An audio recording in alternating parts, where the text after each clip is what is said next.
Hello दोस्तों, MS classes में आप सबका स्वागत है। आज हम लोग जो है कक्षा 12 का केमिस्ट्री का जो है वेरी इंपॉर्टेंट जो ऑब्जेक्टिव है उसको हम लोग लेकर के आए हैं, क्योंकि परीक्षा के अंदर मल्टीपल चॉइस का क्वेश्चन भी जो पूछता रहता है, तो हम लोग जो है अभी इसके थ्योरेटिकल पार्ट को ना करके मल्टीपल चॉइस के क्वेश्चन को करेंगे। और जो है अभी इसकी हम लोगों ने एक वीडियो की है, लगभग उसमें 14 प्रश्न हम लोगों ने किया है। तो उसी को हम लोग आगे बढ़ाते हुए अगले प्रश्न को जो है देखेंगे। देखिएगा हमारा क्वेश्चन क्या कह रहा है। तो जो हमारा क्वेश्चन है 15वां प्रश्न से शुरू हो रहा है। लिखा है कि निम्न में से अच्छा विद्युत का चालक है। तो विद्युत का सुचालक क्वेश्चन कर रहा है कि अच्छा विद्युत का सुचालक कौन सा है। सोडियम क्लोराइड होगा या ग्रेफाइट होगा या हीरा होगा या सोडियम होगा।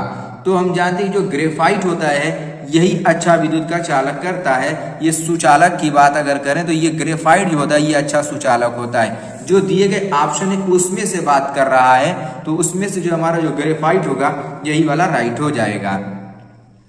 चलिए अगला प्रश्न देखिए क्या लिखा है कि किसी रासायनिक अभिक्रिया का वेग स्थिरांक निम्न में से किस पर निर्भर करता है। यानी अभिक्रिया का वेग स्थिरांक किस पर निर्भर करता है, ताप पर या मात्रा पर, भार पर, समय पर।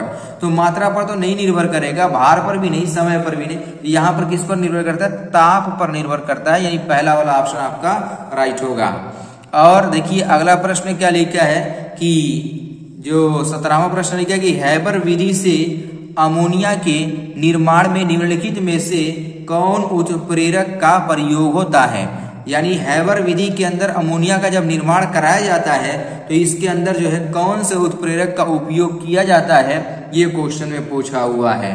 तो लोहे का महीन पाउडर होता है या मेल्बिडियम का जो है महीन पाउडर होता है या निकेल का महीन पाउडर या प्लेटिनम का महीन पाउडर। तो पहला वाला ऑप्शन इसका राइट हो जाएगा। लोहे का जो महीन पाउडर होता है उसका प्रयोग किया जाता है।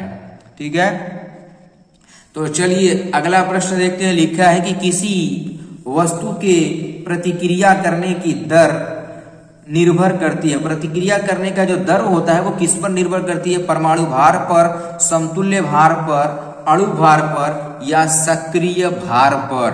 तो ये जो निर्भर करती है ये सक्रिय भार पर निर्भर करती है, यानी डी वाला ऑप्शन हमारा राइट होगा। अब देखिए 19वां प्रश्न लिखा है कि प्रथम कोटि की अभिक्रिया के लिए वेग स्थिरांक की इकाई होती है। वेग स्थिरांक की इकाई होती है किसके लिए, प्रथम कोटि की अभिक्रिया जो होती है इसके लिए वेग स्थिरांक की इकाई पूछा हुआ है। ये लिखा है हमारा प्रति सेकेंड, यहाँ पर लिखा है कि मोल प्रति लीटर प्रति सेकेंड, यहाँ पर लीटर मोल प्रति सेकेंड, ये हमारा है कि लीटर प्रति मोल सेकेंड लिखा हुआ है। तो इसका कौन सा ऑप्शन सही होगा, इसका जो ऑप्शन सही होगा हो जाएगा हमारा, देखो कौन सा 19 वाला है ना, ये प्रति सेकेंड आपको सही हो जाएगा। यानी जो प्रथम कोटि की अभिक्रिया होती है इसके वेग स्थिरांक का जो इकाई होगी वो प्रति सेकेंड हो जाएगी। ठीक है, चलिए देखिए अगला प्रश्न जो है वो क्या लिखा हुआ है कि निम्न में कौन लायोफिलिक कोलाइड है। ठीक है, इसको देखो कोलाइड पूछा हुआ है। जो दूध है, दूध या गम, कोहरा, खून। ये जो गम लिखा है ये कौन सी गम की बात कर रहा है, जो ये जो गोंद होता है ना उस गम की बात कर रहा है। तो यही वाला इसका ऑप्शन भी सही हो जाएगा, 20वां का यही वाला सही हो जाएगा, बी वाला हमारा सही हो जाएगा गम। अब देखिए अगला प्रश्न क्या लिखा है कि टाइलिन नामक एंजाइम का स्रोत है। टाइलिन नामक एंजाइम का जो स्रोत है वो कौन सा होगा, आंत होगा या अमाशय जीव की जो लार होती है वो, या अग्नाशय। तो इसके जो ऑप्शन होगा आपका जो राइट ऑप्शन होगा, जो जीव की लार होती है ना इसके अंदर टाइलिन नामक एंजाइम पाया जाता है, यानी सी वाला ऑप्शन आपका राइट हो जाएगा। ये जो है कुछ पार्ट इसका बायोलॉजी के पोर्शन से मिल रहा है, लेकिन ये आपको केमिस्ट्री में जैव केमिस्ट्री के अंदर उसको मिल जाएगा।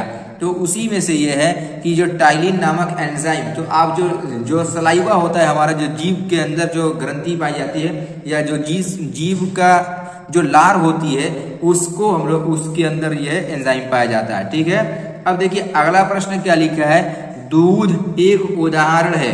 दूध किसका उदाहरण है, जल का या साल का, निलंबन का या पायस का।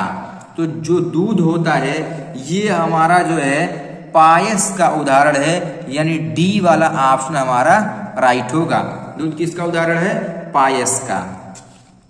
अगला प्रश्न देखिए लिखा है कि साबुन ग्रीस को किसके द्वारा निकालता, यानी जो साबुन होता है ग्रीस को कैसे निकालता, किससे निकालेगा? अधिशोषण से या इमल्सीकरण से या स्कंदन से या किसी से नहीं।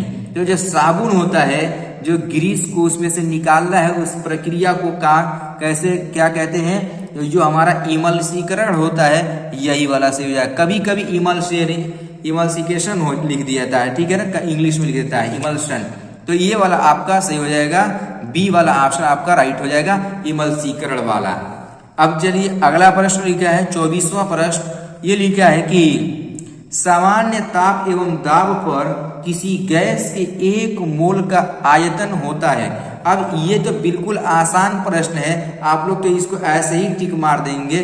कितना, कौन सा ऑप्शन इसका राइट हो जाएगा? तो इसका जो है 22.4 लीटर, जैसा कि आप जानते हैं यही वाला आपका सत्य है।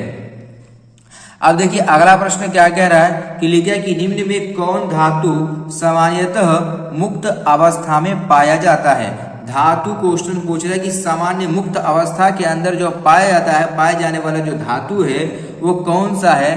तो हम जानते हैं कि जो बी वाला ऑप्शन यानी जो सोना होता है Au, यही वाला हमारा सही होगा, गोल्ड Au। ये हमारा जो है मुक्त अवस्था के अंदर पाया जाता है। चलिए अगला प्रश्न क्या लिखा है कि लोहे का मुख्य ऑक्साइड अयस्क है। जो लोहा होता है हमारा, लोहा का जो मुख्य ऑक्साइड अयस्क है वो किसका है? देखो यहाँ पर लिखा है कि स्टेराइट का या हेमेटाइट या पायराइट या बॉक्साइड। तो आप लोग पढ़ोगे जो लोहा होता है वो हेमेटाइट अयस्क होता है। किसका होता है? लोहा किसका है? हेमेटाइट अयस्क का होता है, यानी बी वाला ऑप्शन हमारा राइट हो जाएगा। देखिए 27वां प्रश्न देखते हैं क्या लिखा है कि निम्न में से कौन सा कथन सही है? कथन सत्य की बात कर रहा है। सभी का यहाँ पर लिखा है कि सभी अयस्क खनिज होते हैं। फिर यहाँ पर लिखा है कि सभी खनिज अयस्क होते। देखो दोनों में फर्क, सभी अयस्क खनिज होते हैं, यहाँ पर लिखा है सभी खनिज अयस्क होते हैं। तो अयस्क को खनिज कह सकते हैं, लेकिन सभी खनिज को जो है हम लोग अयस्क नहीं कह सकते। और सभी क्षार भस्म नहीं है, इनमें से सभी। तो इसका जो पहला वाला ऑप्शन है यही वाला आपको राइट मिलेगा, यानी सभी अयस्क खनिज होते हैं, ये बात सत्य है। अब देखिए यहाँ पर लिखा है कॉपर पाइराइट अयस्क है।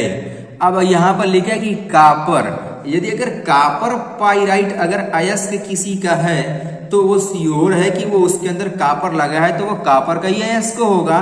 तो किसका अयस्क हो जाएगा? सीधे से ऑप्शन, सीधी बात है कि वो डी वाला ऑप्शन आपका राइट हो जाएगा, यानी यही वाला हमारा क्या है? सत्य हो जाएगा। तो उम्मीद है कि ये प्रश्न जो है आप लोग सब अच्छी तरीके से तैयार कर लेंगे, ताकि जब परीक्षा में आए तो इसे आसानी से कर लें। और अगर अभी तक अपने दोस्तों को शेयर नहीं किया है तो उनको भी शेयर कर दीजिए, ताकि वो लोग भी इससे लाभ उठा सकें।